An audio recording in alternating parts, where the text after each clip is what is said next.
ছোটবেলায় সবারই কিছু না কিছু পছন্দের খাবার থাকে। আমারও ছিল এটা। কিন্তু বড় হয়ে যখন নিজের ঘাড়ে এসে দায়িত্বগুলো পড়ল, তখন যেন সময়ই পাই না। সেই দিনটাই সময় করে সকালবেলা বানিয়ে নিয়েছিলাম জলখাবারে এই দারুণ স্বাদের ডাল পুরি। আগের দিন রাতেই সামান্য কিছু ছোলার ডাল ছিল, ভিজিয়ে রেখে দিয়েছিলাম। ভেবেই রেখেছিলাম এটাই বানাবো। সকাল হতেই আমাকে আর কে পায় রান্নাঘরে দৌড়। আগেই এটাকে মিক্সিং জারে একটা স্মুথ পেস্ট বানিয়ে নিয়েছি। তারপর তেলের মধ্যে কালো জিরে ফোড়ন দিয়েছি আর আদা কাঁচা লঙ্কা। নুন, হলুদ, লঙ্কার গুঁড়ো আর সামান্য হিং দিয়েছি। তারপরেই বেটে রাখা ছোলার ডালটা দিয়েছি। যতক্ষণ না শুকিয়ে যাচ্ছে ততক্ষণ নাড়াচাড়া করে নিয়েছি। নামানোর আগে কিছুটা ভাজা মসলার গুঁড়ো দিয়ে নিয়েছি। তারপর এটাকে ঠান্ডা করতে রেখে দিয়েছি। এদিকে ময়দাটা মেখে নেব। এটা কিন্তু ময়দা দিয়েই করো। আটা দিয়ে করলে অতটা টেস্ট হবে না।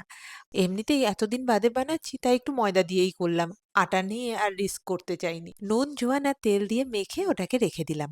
এদিকে ডালের পুরটাকেও ছোট ছোট বল কেটে নিচ্ছি, যাতে একবারে তাড়াতাড়ি করে ফেলতে পারি। এটা বানানোর পর আমার আর ধৈর্য কুলাবে না। ওই জন্য আমি সকালে আগেই আলুর তরকারিটা করে রেখেছি। সেই যে মিষ্টির দোকানের আলুর তরকারিটা, সেই তরকারিটাই করে রেখেছি। এটার সাথে একদম ভালো যাবে। আজকে বানিয়ে দেখলাম, সময় হয় না বলি ঠিকই, কিন্তু এইটুকু সময় বের করে মাঝে মাঝে নিজেদের মন পছন্দের খাবারটা খেয়ে নিলে মন আর প্রাণ দুটোই শান্তিতে থাকে। রেসিপিটা কিরকম লাগলো সেটা কিন্তু আমাকে কমেন্টে জানাতে একদম ভুলবে না। আর পেজটা ফলো করা না থাকলে অবশ্যই ফলো করে দেবে।